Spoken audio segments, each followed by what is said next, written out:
Soy Paul Johansson y continuamos con la sesión 6 de las lecciones que hemos preparado en Ética Bíblica, Principios Divinos para una vida de éxito.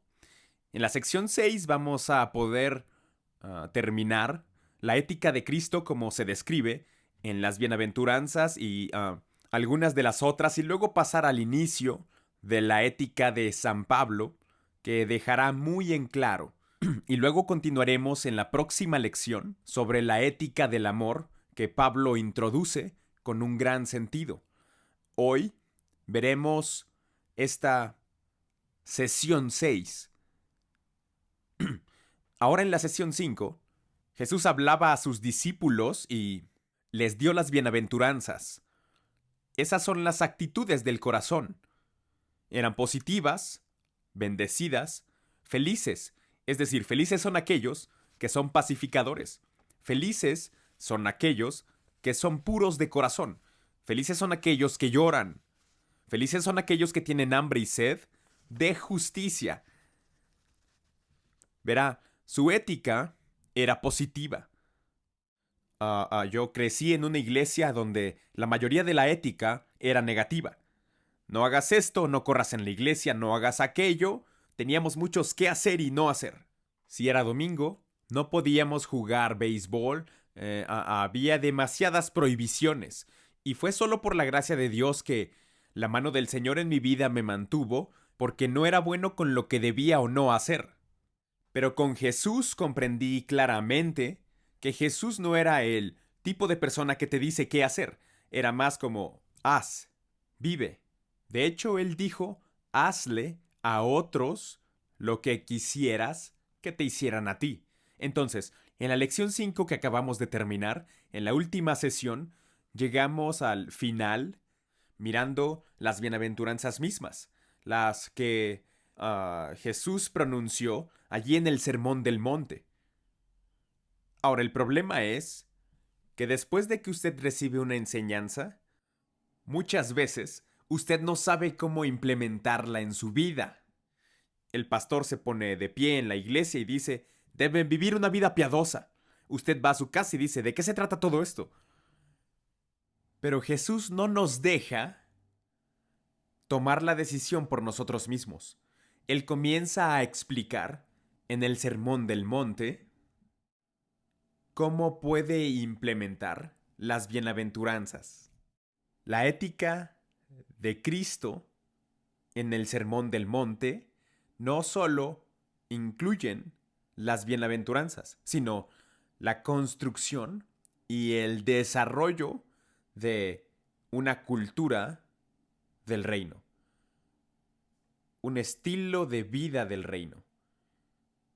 En esta sesión, la base de las enseñanzas éticas de Cristo se explicarán con más detalle, con 4 pruebas al final para medir. ¿Está teniendo éxito? ¿Está avanzando? ¿Está madurando en los senderos o caminos de Cristo en el carácter de Dios? Hace muchos años ya le había mencionado esto en la sesión anterior. Yo estaba en África y mientras estuve en África estuvimos tomando fotos de los animales y nos encontramos una carpa que estaba ahí. En esa carpa había un hombre británico que había alquilado camiones y camionetas, había contratado sirvientes para poder ir a cazar en la selva africana. Había vivido en esa carpa, tal vez por un mes. Cuando me acerqué a esa carpa, miré hacia adentro. Cuando vi en el interior, yo vi a un hombre sentado en una mesa con una servilleta en su regazo. Ahora bien, esto fue en la selva, donde cuando está allí, a veces se come con las manos.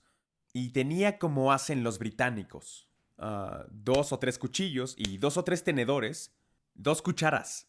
Él tenía todo lo que la cultura inglesa le había enseñado, allí en la selva. Lo tenía dentro de esa carpa para poder vivir, como si estuviera en Inglaterra, pero él estaba en África. Quiero decirle que este hombre es el tipo de lo que Cristo está hablando. Él dice que aunque hemos montado nuestra carpa en un país distinto, donde hay guerra, donde hay asesinatos y violaciones, donde todo está sucediendo, que en nuestra tienda, si alguien viera dentro de la tienda, a la que llamamos el reino de Dios, que debería ser la iglesia, ellos vieran a personas que se aman. Allá, las personas se están matando, pero ahí se aman mutuamente. Miren allí, personas, esposos y esposas, que se acercan el uno al otro. Los niños obedecen a sus padres. Observan en la iglesia debería ser la cultura del reino. Y Cristo ahora va a hablar acerca de esa cultura del reino. Recuerde que Él les ha dado las herramientas de las bienaventuranzas. Ahora vienen las herramientas de cómo implementar, al concluir el sermón del monte, cómo implementar las bienaventuranzas. La primera es la influencia de los cristianos en el mundo. Ahora le acabo de decir que podemos influenciar al mundo con nuestro estilo de vida. Por cierto, el esposo y la esposa se acercan el uno al otro. El mundo está buscando la realidad. Muchas personas son una cosa en la casa y otra fuera de ella. Y en la iglesia actúan como si de verdad amaran a Dios, pero en el hogar los niños saben que no leen la Biblia, que no sirven a Dios. Entonces los hijos están en conflicto y algunos padres dicen, no sé por qué mis hijos no sirven a Dios. Y la razón es que los padres no han vivido lo que han enseñado. Son una cosa en la casa y algo diferente fuera de ella. Cristo fue el mismo todo el tiempo. De hecho, eso fue muy importante para los discípulos. Fue tan importante que la primera cosa que los discípulos le preguntaron a Jesús, en el primer capítulo de Juan, cuando vieron a Jesús, dijeron, Maestro, ¿en dónde vives? Y Jesús dijo, vengan y vean dónde vivo. Ahora, no sé dónde vivía, pero lo que sea que ellos vieron, en el lugar en donde Jesús vivía, ellos eligieron seguir a Jesús el resto de sus vidas. Su estilo de vida fue el mismo que su mensaje. Él no era una cosa en la casa, otra cosa en la iglesia, otra cosa en los negocios. Quien él era las 24 horas del día, 7 días a la semana. La influencia de los cristianos en el mundo, en Mateo 5 del 13 al 16, 1. Vamos a ser en el mundo, ¿qué? La sal. La sal es un agente purificador, esto es de las enseñanzas de Cristo. Salva y conserva. Lucha contra la corrupción. De hecho, le pone sal a la herida y puede quemarla, pero también la purifica. ¿Cómo necesita el mundo esta fuerte influencia cristiana para resistir el mal sin concesiones? Así que somos la sal de la tierra. Segundo, Jesús dijo, somos la luz del mundo. Y eso, por supuesto, se lee en Mateo 5 del 13 al 16. Él también dijo en Juan, capítulo 6, en versículo 12, él dijo, yo soy la luz del mundo. La luz es capaz de penetrar la oscuridad y mostrar el camino a toda la humanidad. En él, cito, en él había vida, y su vida era la luz para los hombres. En otras palabras, la manera en que vivió fue la luz para los hombres. No eran simplemente enseñanzas que eran cristianas, sino que su vida, su comportamiento, fue un faro para mostrar el camino. Segundo, la conducta cristiana, como resultado de las bienaventuranzas, se eleva a un nuevo nivel. Mateo 5, 17. Y todo hasta el 7:12. Para el resto de las bienaventuranzas, las está elevando a un nuevo nivel. Jesús describe en los siguientes versículos un nuevo nivel de justicia más alto y más divino porque incluía los siguientes pasos. 1. El amor era central. en la ética de Cristo. Era el amor por Dios y el amor por los hombres. Segundo, una gran reverencia por lo individual. La ley decía, no matarás. Jesús dice, sin ira. Una actitud de respeto mutuo. Tercero, la ética de Cristo demanda más respeto por las mujeres y el matrimonio. Ahora, esto es importante. A donde sea que la cristiandad ha avanzado, en cualquier nación del mundo, el nivel y el trato a las mujeres ha mejorado.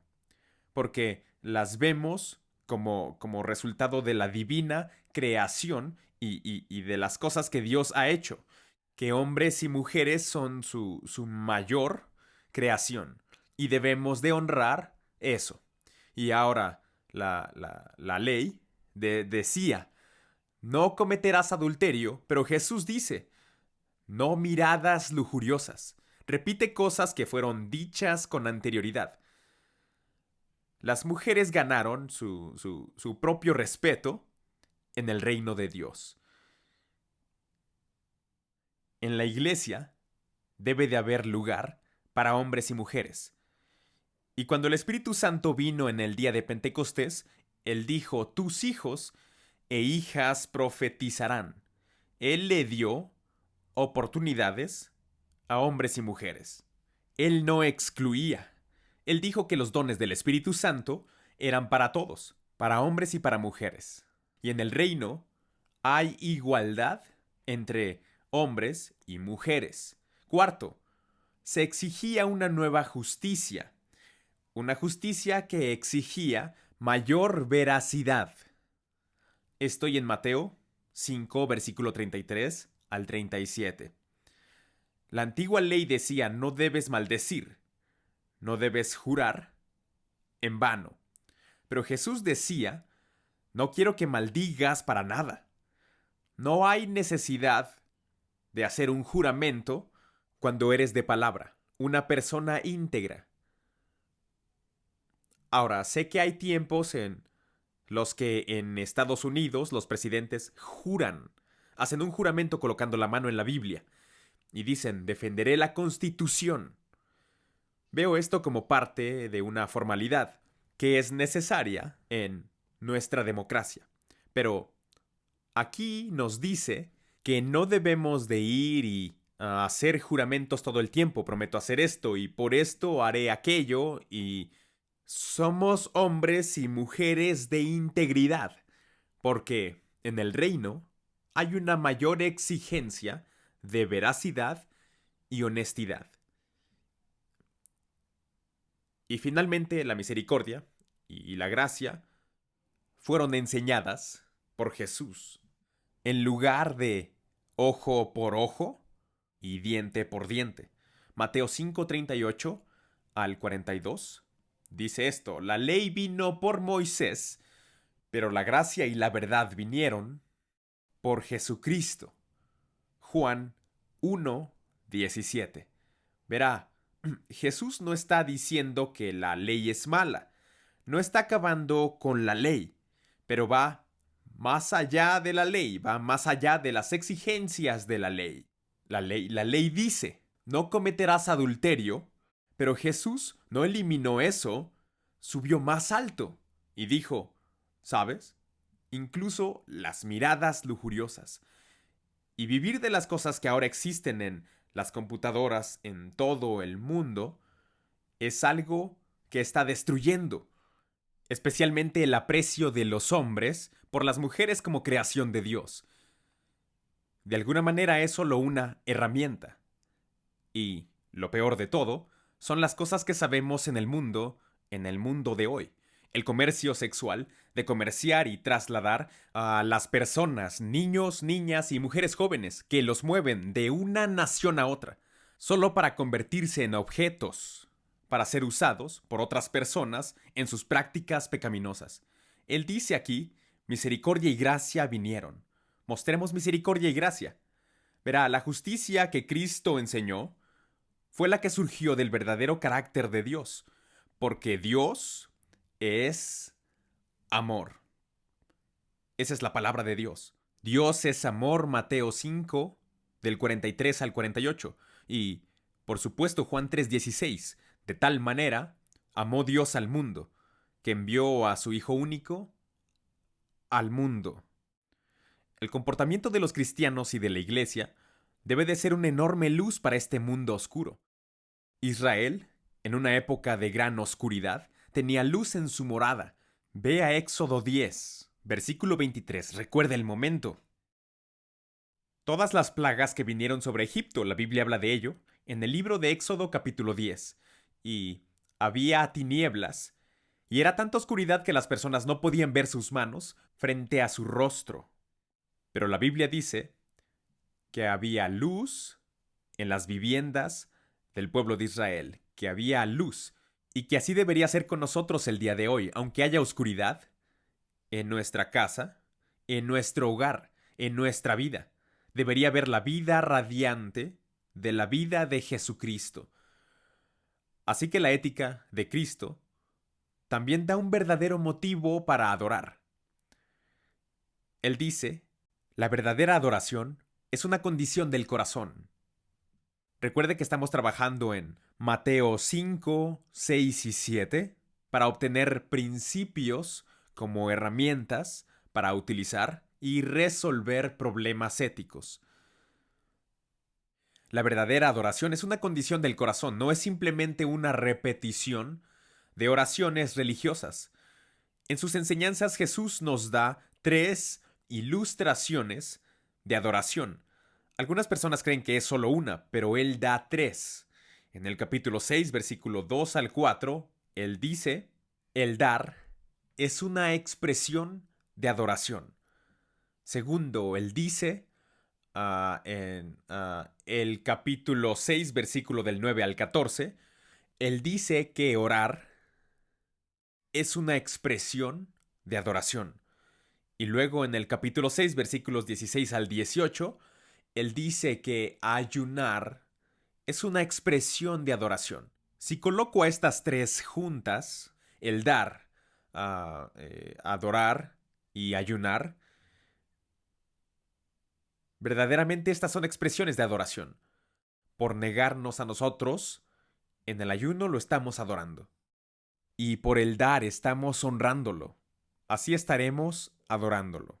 Tenemos estas 3 expresiones de adoración, ya sea dando y orando y ayunando. Expresamos nuestra adoración de otras formas además de solo levantar nuestras manos, aunque podemos hacerlo como dice la Biblia y adorar a Dios.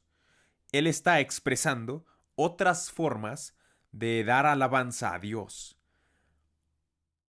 Después de enseñar acerca de la adoración, Jesús da ahora lo que llamamos el modelo de la oración, o lo que algunas personas llaman el Padre Nuestro. Es un modelo. No significa que usted deba orar esto cada día de una forma repetitiva, pero en Mateo 6, versículos del 9 al 15, Él da lo que ahora es el Padre Nuestro, el modelo. El modelo comienza con una exaltación a Dios. Padre nuestro, que estás en el cielo, santificado sea tu nombre. Venga tu reino, verá expresándose a Dios. Segundo, vamos a la petición, pidiéndole a Dios. Él dice, danos hoy el pan nuestro de cada día. Y perdona nuestras ofensas, así como perdonamos a los demás. Es decir, ahí estamos haciendo una solicitud.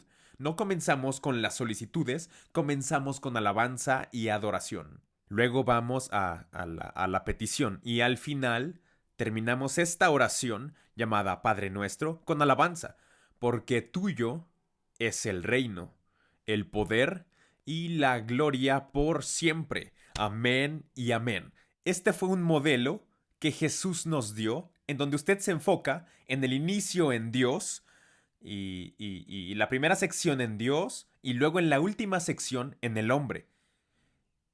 El énfasis aquí está en todas las relaciones con Dios. Debemos glorificar su nombre. En nuestro comportamiento no debemos deshonrarlo, sino procurar hacer su voluntad. Cuando decimos, haz tu voluntad en la tierra, como en el cielo, significa que estamos dispuestos a hacer la voluntad de Dios. Dios nos usa para cumplir su voluntad en esta tierra. Damos honor a su nombre y decimos, venga tu reino y tu voluntad. En la última parte de la oración, hacemos nuestras peticiones por nuestro pan diario, perdón y liberación. Y luego el Padre Nuestro, que comienza honrando a Dios, termina dándole toda la gloria y la adoración. Qué hermosa manera de terminar la oración. Y muchas veces lo hemos dicho, lo repetimos, pero es un patrón. Cuando usted ore, exalte a Dios, adórelo, y luego haga sus peticiones y después dele la gloria. Ese es el modelo que Jesús nos dio en el Padre Nuestro, y lo recibimos porque tuyo es el reino, el poder y la gloria por los siglos de los siglos. Verdaderamente, Dios merece todo el honor y la gloria. Amén y amén. Ahora las enseñanzas de Cristo están llegando a su final. Y lo que me gusta de esto es que Cristo no dejó esto abierto. Él nos da 4 pruebas para ver si usted está creciendo en Dios o no. 4 pruebas. Observe lo que él dice en Mateo 7, versículos 13 al 27. Cuando Jesús termina sus enseñanzas del reino, de los verdaderos motivos y principios de Cristo, él presenta 4 criterios o 4 maneras en las que puede medirse a sí mismo en carácter cristiano. Usted no puede decir soy cristiano. Él dice use esto como una medida. Aquí está el número 1. La parábola del camino angosto y del camino ancho. Es una cuestión de elección. El camino de Dios o el camino del mundo. Vida o destrucción. La puerta estrecha a la vida eterna o la puerta ancha a la destrucción. Estas son las decisiones que usted debe tomar. Estas son las decisiones éticas. Entonces él dice, si camina por el camino ancho de la destrucción, no está cumpliendo las bienaventuranzas ni las enseñanzas del reino de Dios. Pero si se ha apartado de eso y está en el camino angosto, a veces va a ser difícil. Pero no se rinde, continúa recibiendo su gracia para cada día del viaje. Él dice, 1. ¿Estás caminando por el camino ancho o por el camino estrecho? 2. Él dice, examine el fruto de su árbol. Eso está en el capítulo 7, versículos del 16 al 20. Entonces él ahora dice, el hecho es que un árbol de naranjas no va a producir manzanas. Y si usted está diciendo que es cristiano, usted debe de producir un buen fruto. Como alguien que va caminando y dice, bueno, soy cristiano, pero la forma en que viven está mal. Recuerdo que estaba trabajando hace algunos años en un taller mecánico, reparando autos, y un hombre conducía un auto grande que requería reparación, y estaba maldiciendo y quejándose, diciendo malas palabras a Dios. Y finalmente le miré y le dije, cálmese un poco, cálmese. Y fui a abrir la puerta de su carro, y en el asiento de enfrente tenía una Biblia, de este tamaño, una Biblia grande. Y le dije, ¿tiene una Biblia? Oh, sí, soy cristiano, dijo. Ahora podrá ver, tenía un fruto, que no era fruto cristiano. Y la Biblia dice, si usted no produce un fruto cristiano, será mejor que vea. ¿Es usted realmente un cristiano o está tratando de producir un fruto artificial en un árbol que genuinamente no ha nacido de nuevo? 1. El camino angosto. 2. ¿Qué tipo de fruto está en su árbol? Número 3. La prueba de profesar y poseer. Capítulo 7, versículos del 21 al 23. Una verdadera relación con Dios es más importante que la afirmación falsa del hombre cuando no es evidente en su comportamiento. En otras palabras, dice que usted profesa ser un cristiano, pero no lo practica. Entonces usted debe preguntarse, ¿está haciendo lo que usted profesa? Si usted dice, bueno, en mi casa vivimos, hay amor en mi casa, amo a mi esposa y amo a mis hijos, y en su casa usted es un problema. Les grita a todos y constantemente está enojado. Y está mostrando que está profesando algo que no tiene. Eso es hipocresía. Y Jesús dice que tiene que ponerlo a prueba. Está mostrando, está practicando lo que dice tener. Estas son las pruebas del reino de Dios. Y la última es la prueba de escuchar y hacer. Capítulo 7 del 24 al 27. Conoce esta historia. Cuando estaba en la escuela dominical cantábamos, el hombre sabio construye su casa sobre la roca. Solíamos cantarlo, porque de eso es de lo que está hablando. En esta sección, la ilustración del hombre sabio que construyó sobre la roca y el hombre tonto que construyó en la arena. Esta parábola es la evidencia final de que usted está viviendo en los principios del reino. ¿Qué es esto? Dice que el escuchar es inútil a menos que sea seguido por la obediencia. Porque Jesús va a decir en esta parábola que si usted construye en la arena, usted escucha la palabra, pero no la hace. Usted dice, conozco esto, he escuchado aquello, he visto ese video, he escuchado esa cinta. No, Jesús dice, lo estás haciendo porque si usted lo ha escuchado y no lo está haciendo, está construyendo en la arena. Y cuando el tsunami o la inundación vengan, su casa será destruida, porque usted no está viviendo por o siguiendo la palabra que ha escuchado que se tiene que hacer. Y entonces él dice, pero el hombre sabio que escucha la palabra, la hace y construye su casa sobre la roca. Aquellos que construyen en la arena escuchan la palabra pero no obedecen. En tiempo de tormenta, ellos son destruidos. Ahora, estas 4 pruebas son las 4 pruebas de Jesús, son las palabras de Jesús. Para terminar, los capítulos 5, 6 y 7 de las enseñanzas de Jesús en el monte. Confío en que las escuche y ahora mismo empiece a aplicar estas 4 pruebas a su vida. Está viviendo de acuerdo a lo que profesa, está haciendo lo que ha escuchado de la palabra de Dios, está caminando en el camino angosto. ¿Y qué hay del fruto de su árbol? Habla de la vida, de Dios en su vida. Finalmente, para terminar esta sesión, le presento a usted la ética del apóstol Pablo. Ahora, en el apóstol Pablo hay nuevamente un nuevo centro. Mientras que con Cristo, con Cristo, el centro de la ética de Cristo es Dios. Aquí el centro de la ética de Pablo es Cristo. A esto le llamamos Cristo céntrico.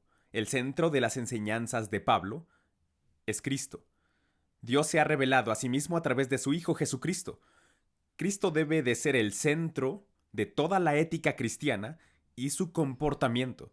Esto lo verá en Romanos 1, versículos 19 y 20. El Dios invisible nos ha dado su Hijo para que sea la fuente visible y el modelo de nuestro entendimiento y ejemplo espiritual. Siempre que tenga un problema, no se compare con otra persona, con otro cristiano en algún lugar. Compárese con Cristo. Él es el modelo que Dios usará para medirnos a todos. Cuando Cristo fue tentado en todos los puntos como nosotros, ni aún así pecó. La voluntad de su Padre era más importante para él que el hacer su propia voluntad, y en el jardín dijo, que no se haga mi voluntad, sino la tuya. Porque la ética del apóstol Pablo ha incluido en el centro a la mente de Cristo. Permítame darle, rápidamente, 5 puntos que tienen que ver con la ética de Pablo. Número 1, ya se la había dado. Está poniendo a Cristo en el centro. Una relación íntima con Cristo está en el centro de los motivos de Pablo para toda conducta cristiana. Segundo, Pablo basó su ética en el arrepentimiento y perdón. Juan 3:3. El arrepentimiento es dejar nuestro comportamiento pasado para convertirnos en un nuevo cristiano por fe. En la cruz del Calvario, el arrepentimiento es una parte de la ética de Pablo. 3. Pablo reconoce que no es así en el Antiguo Testamento. Reconoce que el Espíritu Santo es el habilitador. En 2 de Corintios 3:17, solamente el Espíritu Santo puede producir la vida de Cristo en un nuevo creyente. Tito 3, versículo 5. El Espíritu Santo está obrando. La fe, número 4. La fe es la conexión, el vínculo con la provisión de Dios. Ve a Efesios 2, versículos del 8 al 10. La salvación es por la gracia de Dios, pero la recibimos por fe en la obra final de Cristo. Y de todos los escritores en el Nuevo Testamento, el apóstol Pablo tenía la escritura más fuerte sobre la iglesia. La iglesia, o el cuerpo de Cristo, estaban operando como un cuerpo humano, con muchas partes, recibiendo la dirección de la cabeza, incluso de Cristo, la cabeza de la iglesia. Entonces es importante ver a Pablo haciendo eco en los mismos principios éticos de Cristo.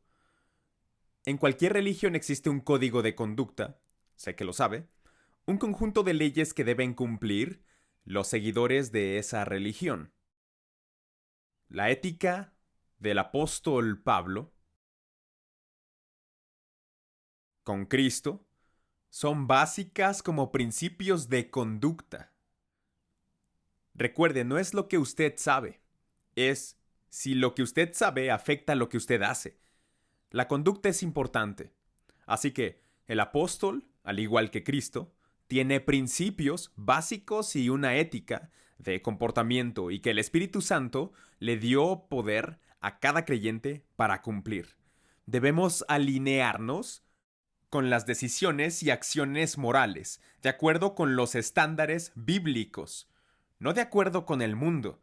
Ver dónde nos hemos equivocado y negarnos a cambiar es comparado, como la Biblia dice, a un hombre que se mira en el espejo y ve suciedad en la cara y se aleja culpando al espejo sin culparse a sí mismo. Cuando ve algo en su vida, mirándose en el espejo de la palabra de Dios, es importante que usted no cambie la palabra de Dios, sino que cambie su conducta para que se alinee a la palabra de Dios. Santiago capítulo 1, versículos 22 al 25. Permítame terminar con esto. La verdadera ética bíblica siempre pone ante nosotros a Jesucristo, el Hijo del Dios viviente. Con nuestros ojos en Él, el Espíritu Santo nos guiará y nos convencerá al confrontar las culturas de este mundo. Las presiones del mundo están diseñadas para hacer que nos acomodemos a su molde. Pero Pablo lo deja muy claro. En Romanos capítulo 12, versículo 2. Él dice, pero no se conformen. Él dijo, presenten sus cuerpos en sacrificio vivo y no se conformen a este mundo, sino sean transformados por la renovación de su mente. Que el Señor le dé el coraje y el fresco aceite del Espíritu Santo para que pueda brillar intensamente a través de las vidas que han sido limpiadas y santificadas por su sangre. Deje que haya limpieza en su vida para que la lámpara de Dios en su interior brille en la oscuridad de este mundo presente. Que el Señor le bendiga.